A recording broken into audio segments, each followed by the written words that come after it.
Baik, ya jumpa lagi dengan Bapak, ya nama Bapak Triwidi Pantoro. Ya, kita bertemu lagi di tahun 2020, 2021, ya Dhamma Kelas Dharma Widya. Ya, dimana di Dhamma Kelas kita ini mempunyai slogan konsisten dalam belajar dan semangat dalam Dhamma. Baik, sisa-sisi anak-anakku, mari kita bersikap anjali untuk menghormati guru junjungan kita Sang Buddha Gotama. Namo tassa bhagavato arahato sama sambuddhassa. Namo tassa bhagavato arahato sama sambuddhassa. Namo tassa bhagavato arahato sama sambuddhassa. Terpujilah Sang Bhagawa yang Maha Suci yang telah mencapai pernah sempurna. Hari ini kita bisa berkumpul di Dhamma Kelas ini. Semoga membawa manfaat, membawa berkah, kebahagiaan untuk kita semua. Baik, siswa-siswi Dharma Widya, SMP maupun SMK, kita jumpa lagi untuk sesi yang kedua, ya minggu yang kedua di bulan Agustus, ya. Yang kemarin bulan Juli, sekarang sesi yang kedua ini di bulan Agustus. Jadi nggak masalah, yang kita memberi manfaat saja. Kebetulan Bapak berpikir di musim pandemi ini apa sih yang harus dilakukan, ya, tetapi Bapak akan sedikit aja, ya. Sebenarnya kalau kita ngambil dari Paticca Samuppada, ya, itu di lingkaran yang paling tengah itu ada gambar 3 binatang. Yang pertama itu binatang ular, kemudian yang kedua binatang babi, dan binatang ayam. Ya, dalam bahasa Buddhis itu disebut dengan Akusalamula atau disebut dengan 3 akar kejahatan. Kenapa disimbolkan dengan 3 binatang? Karena binatang itu memberi pesan kepada kita semua dari tingkah laku keseharian dari binatang tersebut. Ya, yang pertama ayam. Emang kalau sekilas kita melihat ayam, apalagi ayam yang masih kecil itu lucu, tetapi di balik kelucuannya itu ayam juga mempunyai pesan yang negatif buat kita. Walaupun yang positifnya juga banyak, ya dari binatang, semua binatang itu pasti ada negatif sama positifnya. Ayam, kenapa sebagai simbol keserakahan? Ya, sebenarnya ayam itu dari kecil sampai besar itu sama induknya, ya dikasih makan, dicari makan, korek-korek di tanah. Tetapi kalau udah mulai besar itu tidak akan mengenal saudaranya, tidak akan mengenal induknya, ya bahkan sama saudaranya dikawinin, sama induknya sendiri pun dikawinin. Makanya itu sebagai simbol dari keserakahan. Kemudian yang kedua, ya, kenapa ular sebagai simbol dari dosa atau kebencian? Ya, kalau mungkin dari siswa-siswi SMP SMK ada yang pernah digigit ular, ya. Jangan sampai. Ular itu sifatnya kalau tidak diganggu sebenarnya tidak akan menggigit, ya. Tetapi kalau di hutan, ya biasanya itu ular itu menunggu mangsa, ya. Jadi tingkat kebenciannya lebih tinggi, ya, nunggu mangsa. Kalau udah mangsa dekat baru dipatok, ya itu ular, ya. Jadi kalau kita analogikan ke dalam kehidupan masyarakat, ya, ular itu emang kalau udah keluar dari sarangnya, ya, maka biasanya harus dimatikan, ya. Lihat ular harus dimatikan karena ini mungkin masyarakat walaupun ular sekecil-kecilnya tapi tetap mempunyai bisa atau racun. Makanya pesan Bapak, ya, kalian dari SMP harus memupuk kebaikan, jangan memupuk kebencian. Caranya bagaimana supaya tidak membenci, ya? Harus melihat orang lain itu dari kelebihan dan kekurangannya, ya. Dengan cara apa? Orang yang sebenarnya 3 itu keserakahan, kebencian, kebodohan itu caranya hanya dengan satu cara, itu berdana. Ya, ketika orang banyak berdana, baik tenaga, pikiran maupun materi, itu akan kebenciannya akan berkurang, ya. Yang terakhir itu kebodohan batin disimbolkan dengan B2 atau babi, atau dalam bahasa Inggrisnya itu pig ya, atau dalam bahasa Mandarinnya kalian tahu, Bapak kalau nggak tahu ya. Jadi disebut seperti babi. Kalau kita lihat di kandang, babi itu kerjaannya hanya ada 3 kalau nggak salah ya. Yang pertama tugasnya apa? Makan, tidur, makan, tidur, makan, tidur, paling mentok makan, tidur, kawin, makan, tidur, kawin ya.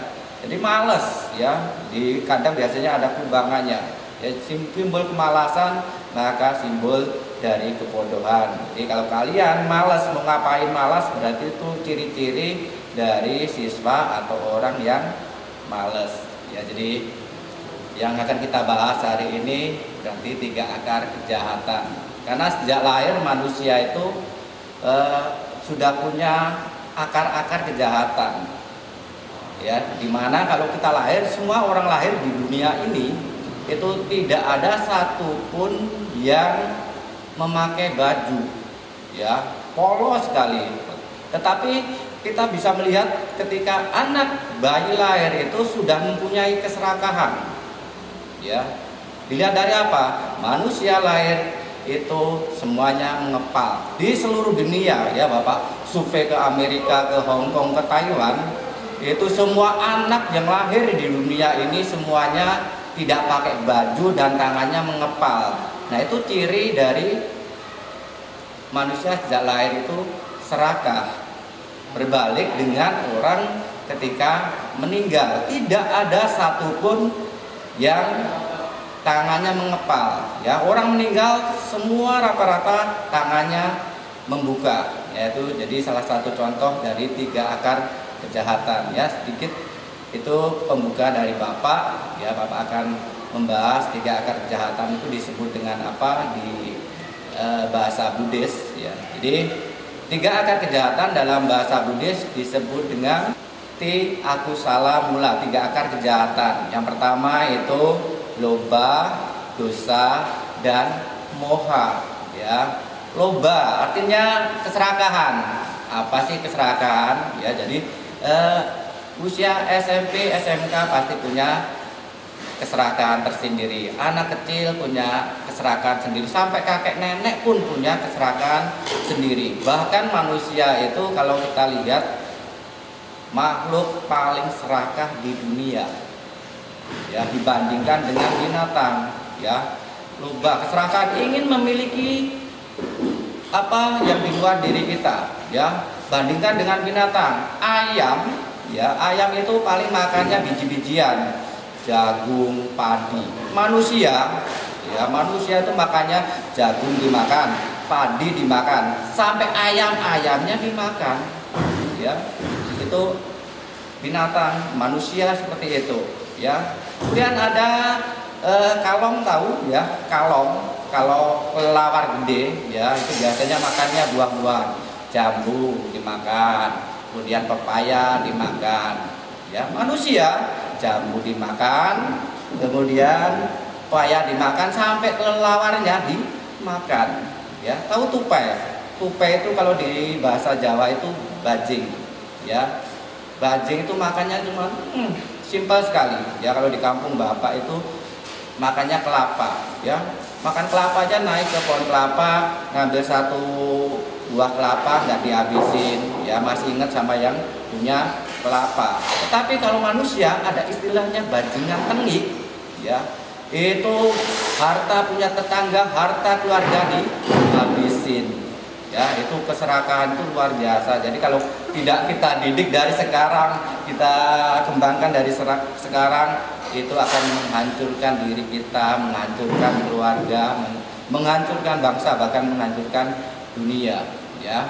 Kenapa terjadi peperangan, kenapa terjadi tawuran, semuanya itu karena keserakahan manusia ya. Itu yang pertama ya. Bapak yakin kalian ini paham ya keserakahan ini seperti apa ya. Dalam hal anak remaja aja serakahnya sudah langsung ketahuan. Anak SMP dia temennya punya pasangan, pengen punya pasangan, temennya punya pasangan satu, pengen nambah satu, temennya punya pacar tiga, pengen putus semua. Ya, keserakahannya luar biasa. Kemudian yang kedua ya disebut dengan dosa atau kebencian. Kalau dalam bahasa umum yang disebut dengan dosa itu melanggar dari perintah agama. Tetapi dalam bahasa Buddhis, dosa itu artinya kebencian. Apa arti kebencian? Menolak terhadap sesuatu yang tidak kita inginkan. Ya, kenapa kita benci? Karena keinginan kita itu tidak tercapai. Ya, contoh, kita punya teman, ya kita harusnya di sekolah temennya harusnya bisa saling mengisi, ya belajar bisa saling mengisi untuk memberitahu, ngasih tahu, belajar bareng-bareng. Tetapi ada yang mungkin yang punya pengetahuan sedikit lebih, nggak mau ngasih tahu, nggak mau mengajari, ya kita timbul kebencian karena keinginan kita tidak tercapai. Itu berhubungan dengan kemarahan. Kenapa orang marah, kenapa orang jengkel, kenapa orang benci? Itu karena keinginan kita itu tidak tercapai. Ya, anak kecil punya kebencian, punya. Ya, anak kecil itu lebih lucu lagi. Ya, anak-anak usia-usia TK pagi benci sama temennya, siang udah baikan, sore benci lagi, ya malam kumpul lagi, besok benci lagi. Itu biasa, itu di dunia anak kecil biasa, ya. Kemudian di anak SD kebencian pun juga ada, ya aneh-aneh lagi di anak SD. Ya anak SD kalau benci lempar batu, lempar sepatu, lempar bolpen. Ya berbeda dengan kenakalan atau kebencian di anak SMP. Ya anak SMP isengnya lebih jauh lebih modern, ya lebih berantakan mungkin daripada anak SD. Ya mulai dari anak SMP biasanya karena iseng, sebenarnya iseng, tetapi itu termasuk kebencian sama teman. Biasanya isengnya seperti apa? Yang ngumpetin bolpen sampai nyeret kursi dari belakang, ya kemudian ngasih permen karet di pantat, semuanya itu terjadi di anak-anak SMP. Ya jadi Bapak harapkan ya dengan pembahasan loba dosa moha Dhamma kelas hari ini ya itu menjadi bahan untuk kita tidak melanggar dari tiga akar kejahatan ini ya. Dan yang terakhir ya disebut moha. Nah ini cocok sekali bagi kita, khususnya kalian yang masih belajar ya, karena moha itu artinya kebodohan batin.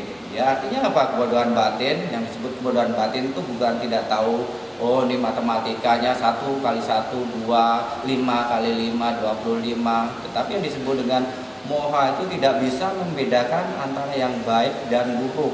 Ya ada hal sesuatu itu bagus tetapi tidak baik, atau sebaliknya ada sesuatu itu baik tetapi tidak bagus. Ya Bapak contohkan ya ini tingkah laku di lingkungan kita ya, dari pakaian kita aja ya. Contoh memakai pakaian atau kostum renang itu bagus, tetapi kalau memakainya di lapangan itu jadi tidak baik ya. Jadi ada yang sebaliknya ya, ada yang baik tetapi tidak bagus ya.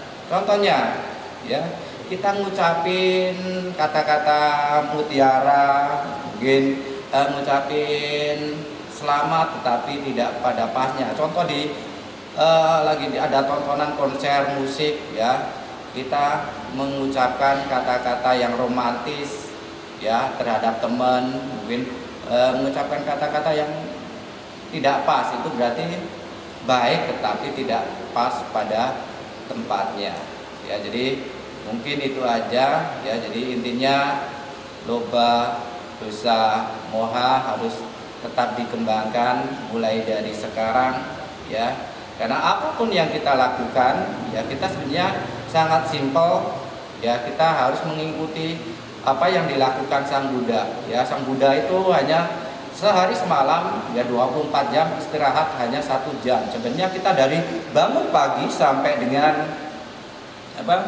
tidur, ya bangun pagi tidur, apa saja kita tinggal mengikuti cara Sang Buddha. Ya, dari makan ada caranya, ya. Dari istirahat ada caranya, dari belajar ada caranya, ya. Kita tinggal belajar ya di kitab suci dalam agama Buddha, ya, Vinaya Pitaka, Sutta Pitaka, dan Abhidhamma Pitaka. Di situ luar biasa, ya. Kalau mau ngitung bareng-bareng, ayo, ada 84.000 pokok dhamma. Ya, kita bersama-sama belajar dhamma, ya, seperti yang slogan di Dhamma Class kita ini, ya. Jadi slogannya konsisten dalam belajar dan semangat dalam dhamma, ya. Jadi kita punya target, ya, kita ntar selesai Dhamma Class selama setahun 84.000 pokok dhamma selesai, ya. Oke, intinya hari ini kita belajar, ya, 3 akar kejahatan. Semoga memberi manfaat, ya, untuk kita semua. Baik, sebelum Bapak tutup, kita bersikap anjali mengagungkan guru kita Sang Buddha Gautama. Namo tassa bhagavato arahato sama sambuddhassa. Namo tassa bhagavato arahato sama sambuddhassa. Namo tassa bhagavato arahato sama sambuddhassa. Terpujilah Sang Bhagawa yang Maha Suci, yang telah mencapai prana sempurna. Semoga dengan kekuatan kebajikan yang kita lakukan hari ini dan di waktu lain membawa berkah, kesehatan, kesuksesan, kepandaian, usia panjang, dan kebahagiaan. Sabisata bantu pitata, semoga semua makhluk hidup berbahagia. Sadu, sadu, sadu. Terima kasih, selamat pagi, Namo Buddhaya.